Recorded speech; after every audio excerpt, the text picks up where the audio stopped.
government can do a bit, which they have done. Let me say what government has. Now, why I'm saying industry has to do something and not leaving to the government. Government is in the bit by PLI schemes. It's incentivizing to put factories in India so that you reduce import. Government has given subsidy for, let's say, two-wheeler, three-wheeler, and for state transport buses. But there is a limit to which government can do. Then comes the business. And I will just correlate to some time back, let's say 5 years ago, when data on your phone was being on charge basis. You were paying X GB per month and you will pay 300 rupees and people will be scared to use data. What did Reliance do? They said data is free for 1 year. Now obviously that made out of 16 telecom companies, 13 and a half packed off.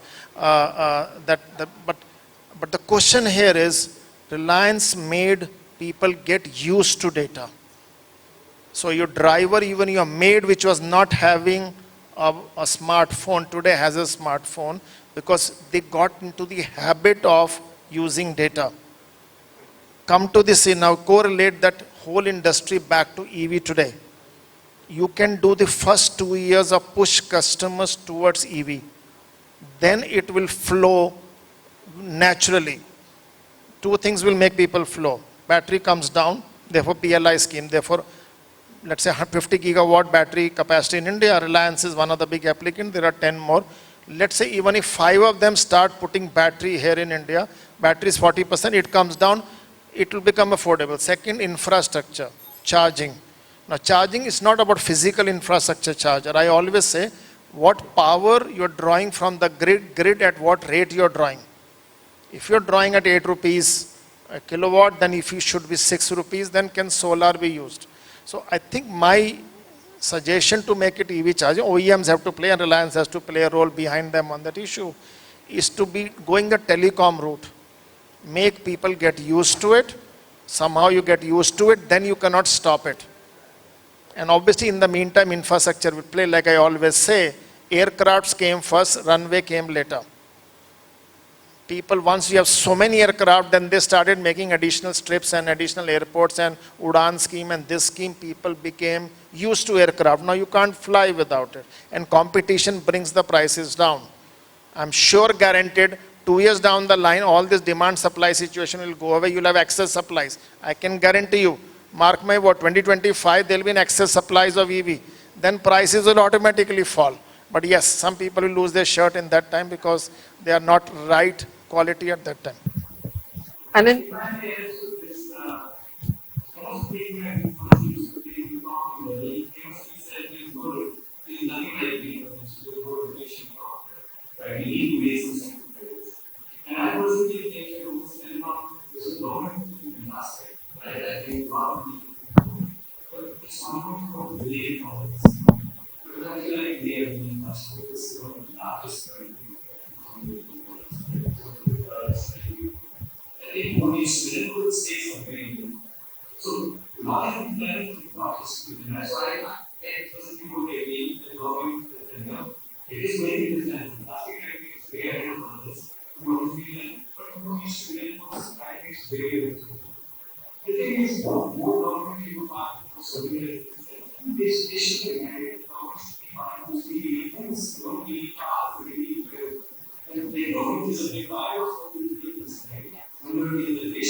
May I? sure, yeah, please go ahead. Some ground stats from one of the pilot.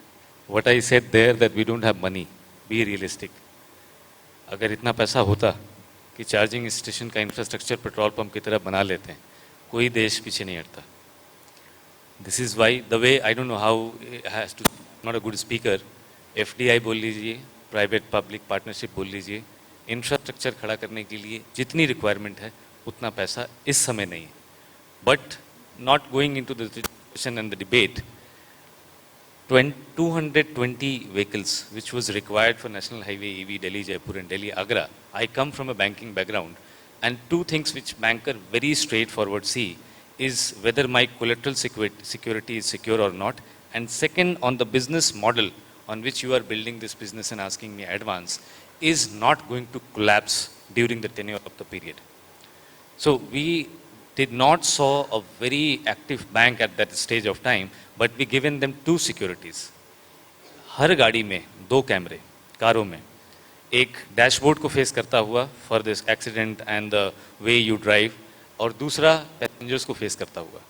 So what I highly agree with the panel that the transformation, the reform, perform, transform is going to change lot of equation in this sector. I am not interested, I never say on any of the platform that you should buy a vehicle, because before you buy a vehicle, you should have complete 2000% confidence on the vehicle and the ecosystem. And it would be possible if I give you a car with driver and without driver to go to Agra and go to Jaipur with your family, with two cameras, with all security, GPS, active, passive, tracker. And if you shut down, even if you don't shut down, if you're crossing in station, your entire data of BMS, whatever journey you have completed, 100 kilometer maybe, is going to be picked up, thrown on a station, OEM who has given us the vehicle, their algorithm matched, and for next 50 kilometer you are assured. Then again this happening 10 times before you reach Jaipur. This ensures that in this stretch, in this journey, you don't need to own a vehicle. But when you will use this, you will come back and you will say, next time जब मैं जयपुर जाऊंगा या आगरा जाऊंगा, मैं अपनी गाड़ी तो बिल्कुल नहीं लेके जाऊंगा, क्योंकि vehicles which have been selected are high-end vehicle, Puna, Tata Nexon, ZS EV, they can drive to that stretch. So when it came to funding, I am giving this stat. It is very important for all of you to feel threatened or motivated, whichever way you take. 100% of the vehicle which is crossing Delhi, Jaipur and Delhi, Agra through the toll data, only 3 to 8% is being introduced during the pilot. And 3 to 8% is only 100 cars. These 100 cars, 30 at Delhi would be in morning available to go to Jaipur, and 30 at Jaipur to come to Delhi, and 40 are distributed in the way. Now, two-wheeler, three-wheeler में swapping बहुत अच्छी है, सब successful मानते हैं. Four-wheeler में people feel threatened.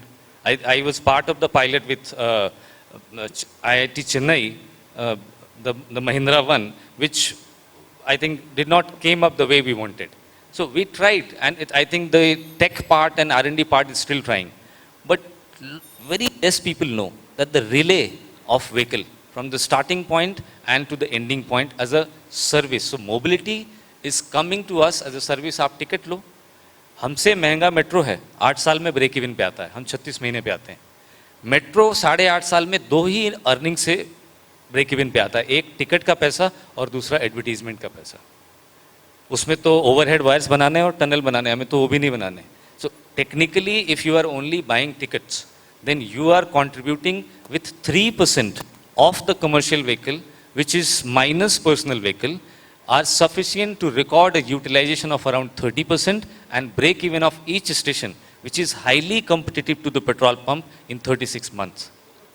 So, we've run out of time totally, but very quickly before we conclude this session, and I'm gonna have to ask all the audience to please ask questions personally, so I'm not gonna take it on the floor. But do you think if the government makes it mandatory, let's say, that all cabs have to be electric vehicles, do you think a big difference would happen? Something as radical as that could change EV adoption in this country? Very quickly, if everybody can just say something for a minute. I still don't feel the mandating is a solution. It should come from what he wants to own, and he should be happy to own. Mandating never works anywhere. You cannot mandate and then the other side is not happy. I always say it should come naturally that this vehicle makes sense to me to do it, and financiers should see it's a sense to do it. You say mandating, yeah, they will do it on paper, after some time it fizzles out. Mandating is not a solution to any problem. Anand, anything on mandating? Something needs to be mandated, or should we just wait for the market to adopt? So, it is good, like, I think the way it has mandating works sometimes, like, from the must say that, but I I think markets should be open if the competition of the economics in the sectors in the past. So I think it should not be a problem. We will see this in the case of that. Sure. Mr. Gill? No, it's not great black or white, and why mandating will or will not work, it's not a question of we are saying black or white. Mandating in various degrees doesn't mean yes or no situation, like CNG band karoge nahi to hoga. It's various forms, like somebody is saying polluters should pay, somebody is saying city zones mein karo. So mandating ki degrees hai. I firmly believe the product obviously has to speak, financing has to be placed, everything has to place, but the tipping, if it is to be accelerated, some sort of a pressure, indirect pressure, this is non-financial, which doesn't mean any money to be spent, is what government can afford to do. And if it is done properly, obviously with complementing strengths of the vehicle and systems, will work wonders. I'll give an example on this issue, mandating versus non-mandating. You're aware I am from auto industry, so CNG was always mandated in NCR.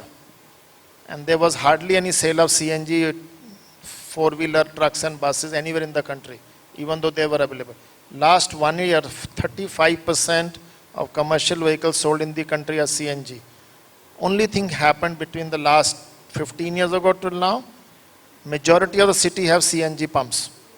Number one, obviously diesel price has gone up to 90 rupees, so whereas CNG at 62. Suddenly customers saw economics available. Number two, he saw the pump in the city. 35% of commercial vehicle industry has moved to CNG. No mandating was required, no incentive was required. Customer saw the economics and he saw the infrastructure. Customer need to convince that he should move in that direction. He sees economics, he moves. And I can tell you, out of 10 OEMs of commercial vehicle industry, 7 were caught with their pants down. They did not have CNG range of vehicles beyond a point. I'm very divided whom to agree more. he's saying that mandating, to me, I think if you have confidence, I agree more to you. But what he is saying, there are certain mandates very important. You are sitting in Delhi, Gurugram. Delhi NCR pollution is very, very terrible. So what I wish should be mandate is जितने बड़े trailers हैं, जो बहुत ज़्यादा volume में 10 बजे रात के बाद घुसते हैं शहरों में, उनको गुरुग्राम में अभी 2 prototypes we have made, 2 we are making in Noida. And in last working group meeting with NITI, it has been also approved that these 2 prototype stations will stop lot of large trucks on the border of the city mandatorily, and all loads which they have will be unloaded there, and it will go inside the city on 3-wheeler electric and 2-wheeler electric. Sure. This is very, very much important. And what we should not do is, what I agree more with you, sir, that industry will have confidence. 1,44,000 people in 1 year without buying a vehicle would have Kona, MG ZSEV, Nexon and Mercedes-Benz type of buses just by spending 70% of what they are spending to go to Jaipur and Agra, and then they will have more confidence to mandate would not be required. Sure. So they very quickly, please. Just have a, I just think that mandating never really works. I think there can be some support, but I keep saying to everybody is build quality. Like you said, build quality products. So Inderji said the same thing. Build the ecosystem. I just think, I'll say, a lot of soldiers go to the front line thinking they can be shot. I think there's a lot of people in this ecosystem who say, even if I get and lose my shirt, or if I get shot, I'm going to prove it. So I think, at least at OSM, me and my team believe that we're going to go all the way. Whether we get shot or whether we lose our shirt, that's a secondary option. But I think there's a lot of young men and women, like this gentleman sitting next to me, who believe that they can do it. And I think if you build quality, you build alliances, you build a long-term vision. This is a marathon. This is not a sprint. People that believe in marathons, and yes, the big boys and girls will be there, but I think in the next 5 years, there'll be a lot of new players in that top 5 list. Yeah. And, Nitin said one thing, Nokia is not there today. I will tell you, I believe some of the big players that are on that list today will not be there. That's yeah. I think basically mandating right now would not work out, and I think there should be some islands of basically mandates which government has pushed forward, at least in the Delhi NCR. Like some of the panelists have already said, like the adoption in CNG has happened because there was infrastructure and there is the price cost parity. So I think we are on the same page on that. I think we are already deploying essentially these infrastructure at scale, currently rolling out between 20,000-25,000 charging points a month essentially, and probably reaching about 100,000 by the end of this year itself. I think the infrastructure will be there in the country in the next 1 to 2 years itself. And I think after that, there is already the cost parity already hitting the customers. I think mandating might not be necessary after all. And I think if it has to be done, it has to be done in pockets and places where there is a pinching problem of basically pollution or something else, like NCR actually. Sure. So thank you very much to all our panelists. What wonderful views. And I think, the government is radical and so is the industry, I believe. So a huge round of applause to them and the wonderful sort of thoughts they brought on the table. And I mean, it's really wonderful to see in the auto industry having a panel of corporates and startups all coming together and actually, trying to delve what could be the future of the industry. So thank you again. Thank you, Anand, for being here and joining us today. Wonderful having you with us.